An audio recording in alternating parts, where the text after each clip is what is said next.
ரோசம் பிறந்த குழந்தை முதல் மரணிக்கின்ற நிலையில் இருக்கக்கூடிய, நோயான நிலையில் இருக்கக்கூடிய முதியவர்கள் வரைக்கும் விட்டு போகாத ஒரு குணம், விட்டு போகாத ஒரு குணம் என்பதை புரிந்து கொள்ள வேண்டும். ஆனால் சிறிய வயதில் ரோசம் அதிகமாக இருக்கும், வளர வளர ரோசம் குறைந்து கொண்டு சொல்லும். இது இயல்பு. சிறிய வயதில் ரோசம் அதிகமாக இருக்கும், வளர வளர ரோசம் குறைந்து கொண்டு சொல்லும். இது என்ன, குர்ஆன் சுன்னா ரீதியாகவும் எடுத்து நீங்க பார்த்தீங்கன்னா அது சொல்லுது. ரெண்டாவது உலக ரீதியான அனுபவ ரீதியான நிலைகளை நீங்கள் எடுத்து பார்த்தீங்கன்னு சொன்னாலும் அது சொல்லப்படுவது நீங்க என்ன செய்யலாம், பார்க்கலாம். அது மாத்திரம் இது ஒரு பகுதி. இன்னொரு வகையில் நீங்க யோசிச்சீங்கன்னு சொன்னா நீங்கள் பார்க்கலாம், சிறு குழந்தைகளிடத்தில் இருக்கக்கூடிய ரோசத்துக்காக சொல்ல வருகிறேன். ஒரு சாதாரணமாக ஒரு மாத குழந்தைன்னு வைங்க, ஒரு 2 மாத குழந்தைன்னு வைங்க, வாழ்க்கையை பற்றி தான் உம்மா இதான் இந்த வாப்பா என்ற விஷயமாக தெரியுமா, தெரியாது. ஆனால் அந்த குழந்தைகிட்ட நீங்கள் ரோசத்தை பார்க்கலாம். பால் கொடுப்பதற்காக ஒரு தாய் ஒரு பசியில் அலறி பால் கேட்குற நேரத்தில் கொடுக்காமல் அப்படி விட்டுட்டு ஒரு அரை மணி நேரம் நீங்கள் லேட் விட்டுட்டு திருப்பி அந்த குழந்தைக்கு பால் கொடுக்க போனீங்கன்னா உடனே எந்த குழந்தையும் அங்கீகரிக்காது, எந்த குழந்தை என்ன செய்யாது, அங்கீகரிக்காது, கொஞ்சம் எதிர்ப்புண்டு காட்டும். அது அர்த்தம் என்ன தெரியுமா, நான் எவ்வளோ நேரமாக கூப்பிடுறேன், வேற வேலை இருந்துட்டு இப்பயே பால் வானா எனக்கு என்றதான் அது அர்த்தம். அதனுடைய அந்த ரோசத்தை குழந்தை காட்டும் இடத்தை நீங்கள் என்ன செய்யலாம், பார்க்கலாம். பெற்றோர்களாக இருக்கக்கூடிய ஒவ்வொருவரும் இதை அனுபவப்பட்டிருப்பார்கள். இது நம்ம அதாவது வாசிப்பிலையும் தெரிந்து கொள்ளக்கூடிய ஒரு விஷயம். அந்த குழந்தை ஆற்றுப்படுத்தி வேற வேற விளக்கம் சொல்லி அந்த தாய் அந்த குழந்தைக்கு விளங்காது விட்டால் தாய் பேசுவா, இதுதான் நடந்தது அதான் நடந்தது என்று சொல்லி கொஞ்ச நேரத்துக்கு பின்னால தான் அந்த குழந்தை என்ன செய்யும், அந்த பாலை குடிக்கக்கூடிய ஒரு காட்சியை நம்ம என்ன செய்யறோம் பார்க்கிறோம். இதுக்கு பேர் கோபம் அல்ல, கோபம் என்ற சப்ஜெக்ட், இதுக்கு பேர் ரோசம். அதாவது தன்னை மதிக்க வேண்டிய இடத்துல நீ என்ன செய்யல, என்னை மதிக்கவில்லை, எனக்கு நீ தர வேண்டிய உரிமை நீ தரல என்பதா ரோசம் என்றது. அந்த உணர்வு சின்ன குழந்தைகிட்ட நீங்க என்ன செய்யலாம், பார்க்கலாம்.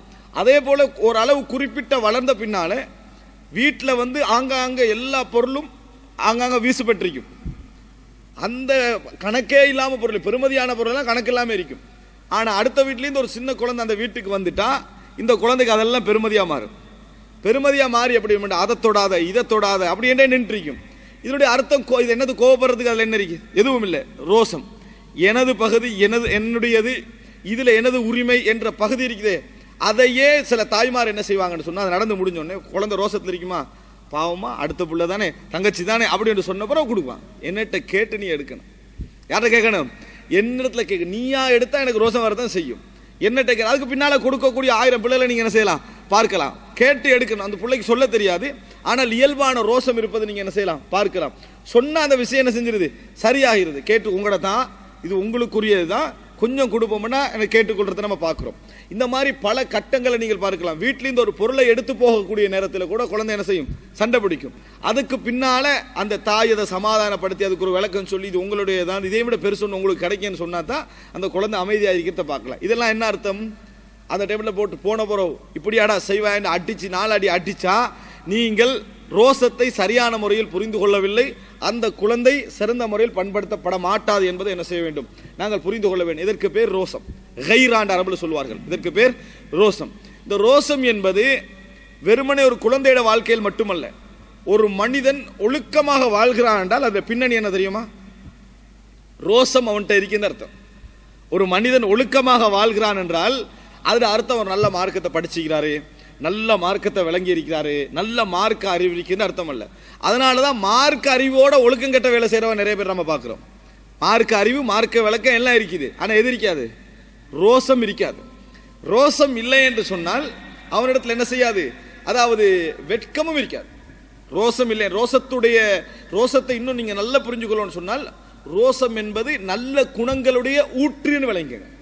எப்படி, நல்ல குணங்களுடைய பிறப்பிடம் தான் ரோசம், நல்ல குணங்களுடைய பிறப்பிடம். அந்த கைரா இருந்தால்தான், ரோசம் இருந்தால்தான் ஒருவர் வெட்கப்படுவார். ரோசம் இல்லாட்டி வெட்கம் வராது. நாங்க எப்படி கேட்போம், உனக்கு கொஞ்சமா ரோசம் இல்லையா, வெட்கமே வராதான்னு கேட்கிற, என்னத்துக்கு ரெண்டு சம்பந்தப்படுத்துறோம். கைரா, ரோசம் என்பது எல்லா நல்ல குணங்களுடைய பிறப்பிடம். அவன் ஒருத்தன் ஒழுக்கமாக இருக்கிறான்னா அதுக்கு காரணம் என்ன, ரோசம். ஒருத்தர் ஒரு நண்பருக்கு ஒரு அநியாயம் நடக்கிற நேரத்தில் பக்கத்தில் உள்ள நண்பனால பொறுக்க முடியாம போகுது என்று சொன்னால் ரோசம் என்ற அந்த பண்பின் மூலம் பிறக்கக்கூடிய அன்பு, அதுதான் அந்த ரோசத்துக்கான காரணம்.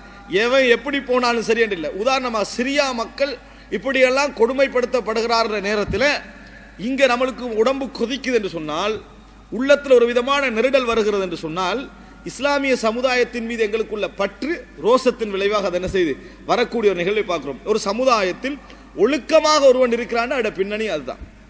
குடும்ப வாழ்க்கையில் கணவன் மனைவிக்கு இடையில வரக்கூடிய பிரச்சனைகள்ல பல காரணங்கள் உணர்வு ரீதியாக வெளிப்படும். அதுல மிக பெரும் செல்வாக்கு செலுத்துவது மனைவியுடைய ரோசம். மிக பெரும் செல்வாக்கு செலுத்துவது மனைவியின் பக்கத்திலிருந்து வரக்கூடிய ரோசம் என்ற பகுதி.